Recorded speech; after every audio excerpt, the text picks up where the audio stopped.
बिस्मिल्लाहिर्रहमानिर्रहीम।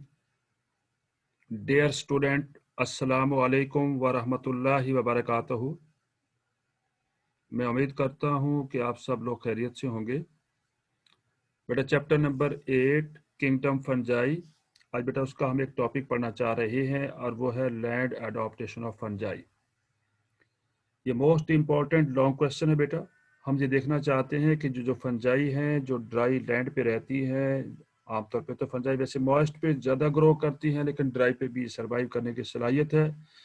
तो देखते हैं इनमें कौन कौन सी एडॉप्टेशन है, कौन कौन से इनके करेक्टर हैं जिन्होंने इनको सक्सेसफुल ग्रुप बना दिया है ऑन लैंड पर। अब बेटा देखते हैं land adaptation of fungi. Most important long है बेटा।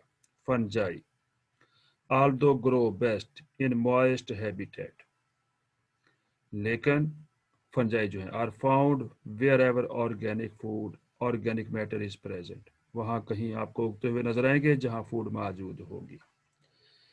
दे are a successful group of land organism है एंड पोजेस सेवरल फीचर्स, इनके बहुत सारी खसूसियात हैं in their body and reproduction that adapt them to their habit and terrestrial mode of life. अब बेटा देखते हैं वो कौन कौन से खसूसियात हैं। पहला करेक्टर बेटा, extensive system of fast spreading hyphae, यानी कि जो हाइफी है वो फास्ट स्प्रेड कर जाती है, उसका एक्सटेंसिव सिस्टम मौजूद है। और ये हाइफी क्या करती है बेटा, पेनिट्रेट कर जाती है दी सबस्ट्रेट। सबस्ट्रेट कोई भी ऑब्जेक्ट जहां पर फंजाई ग्रो कर रही है उसे हम सबस्ट्रेट कहेंगे। और उसके बाद बेटा ये हाइफी क्या करेंगी, एंड इनॉर्मसली इंक्रीज कर देंगी the contact and surface area for absorption of digested food. Second important character बेटा इनका साइटोप्लाज्मिक फ्लो, यानी का जो साइटोप्लाज्म में फ्लो करता रहता है through out the hyphae is responsible for their rapid growth and separate. क्योंकि जब साइटोप्लाज्म फ्लो करेगा तो जो फूड इन्होंने एब्जॉर्ब की है वो भी फ्लो करेगी और यूं फूड जो है वो growing tip of the hyphae को पहुंच जाएगी और जिसकी वजह से उसकी हाइफी रैपिड ग्रोथ करेगी। यही वजह है कि ये रैपिडली फास्ट स्प्रेडिंग हाइफी बन जाती है। इसके बाद बेटा जो थर्ड इंपॉर्टेंट करेक्टर है जो फंजाई के माइसीलियम में या हाइफी में मौजूद है जिसकी वजह से ये सक्सेसफुल ग्रुप कहा गया है लैंड ऑर्गेनिज्म का, बेटा वो थर्ड करेक्टर क्या है बेटा, काइटन। काइटन क्या है बेटा, ये पॉलीसेक्राइड है in their thickened hyphal wall is more resistant to decay, decay नहीं होता, डिकम्पोज नहीं होता, then are cellulose and lignin found in plant cell wall. क्योंकि प्लांट के सेल वॉल में सेलुलोज होता है और लिग्नन होता है, वो इतना रेजिस्टेंट नहीं है बल्कि वो इजीली डिके हो जाता है, लेकिन काइटन डिके नहीं होता जो इनके सेल वॉल में मौजूद है। और यही वजह है कि जहाँ कहीं भी डिकम्पोजिशन हो रही है और ये डिकम्पोजर के तौर पे काम कर रही है फंजाई तो इनकी सेल वॉल डिकम्पोज नहीं होगी। नंबर 4 करेक्टर बेटा, they can even break down the lignin, ये लिग्नन को ब्रेक डाउन कर सकते हैं in addition to cellulose to obtain their nutrients. और ये वजह है कि फिर लिग्नन जो है इससे ये फूड हासिल करेंगे, एनर्जी हासिल करेंगे और अपने ग्रोथ को बहुत स्पीड से ब्रिंग अबाउट करेंगे।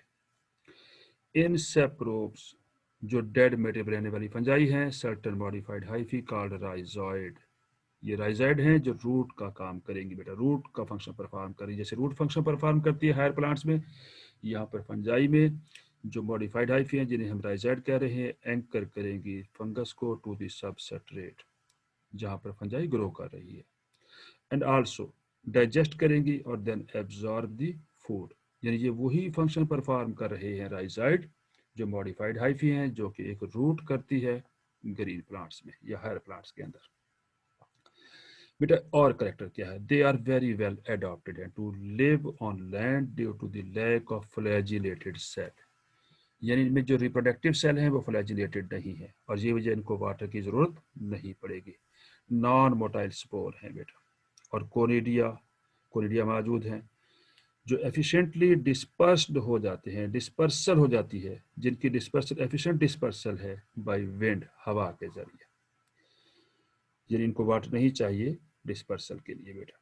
सेकेंडली बेटा थिक वर्ल्ड जाइगोट है जो प्रोटेक्टेड है एंड अदर रेजिस्टेंट स्ट्रक्चर इनकी बॉडी में मौजूद हैं।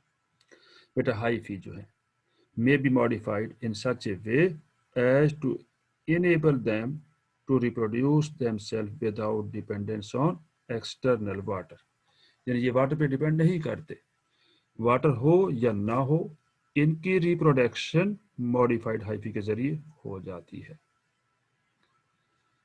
बेटा many fungi are more tolerant हैं देन आर बैक्टीरिया। बैक्टीरिया की निस्बत ज्यादा ये टॉलरेंट है। किस चीज को टॉलरेट करती है? टेम्परेचर को ये टॉलरेट कर सकती है, सॉल्ट की कंसंट्रेशन को ये टॉलरेट कर सकती है, पीएच को चेंज टॉलरेट कर सकती है। यानी अगर वाइड चेंज आ गई है पीएच में, उसको भी टॉलरेट कर सकती है। और फिर यही वजह है कि ये डैमेज करती है इन हाइपर ऑस्मोटिक सराउंडिंग, जहां पर बहुत ज्यादा साल्ट वगैरह मौजूद है, यानी साल्टी सब्सटेंस है या साल्टी सबस्ट्रेट है, कंसंट्रेटेड सबस्ट्रेट है, वहां पर भी ये डैमेज कर सकती है उसे। बेटा हम लैंड अडॉप्टेशन के बारे में बात कर रहे हैं। जैसे कि मैंने बताया कि इनके पास बहुत ज़्यादा टॉलरेंस पावर है, तो many can tolerate temperature extremes. जिन टेम्परेचर बहुत कम हो तब भी ये बर्दाश्त कर सकती हैं, टेम्परेचर अगर बहुत ज़्यादा हाई हो जाए उसको भी ये टॉलरेट कर सकती हैं।